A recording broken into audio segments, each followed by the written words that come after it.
Nós, nosa empresa, somos 2 autónomos e temos unha persoa contratada. Antes de comezar nesta andadura da empresa, levaba 10 anos traballando na Universidade de Santiago de Compostela. Uns compañeiros e máis eu decidimos crear o que sería 13 Data, que é unha spin-off nacida do seo da Universidade de Santiago de Compostela.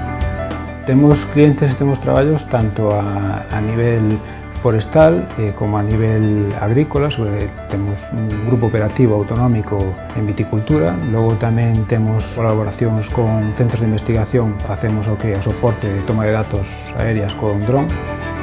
O traballador autónomo e comezar unha empresa por iniciativa propia, pois ten os seus problemas, pero a verdade é que as felicidades que xenera, porque é un traballo que estás facendo para ti mesmo, son bastante grandes. E non dependes de outras persoas. E tes esa satisfacción de como esa idea que podía ser un pouco máis pequena vai collendo forma, vai xenerando os seus froitos, e ainda que ten moito traballo detrás, pero dá gusto porque é unha idea propia o que estás desenvolvendo. O que pasa que para dar ese paso sí que é importante contar que con un bon asesoramento.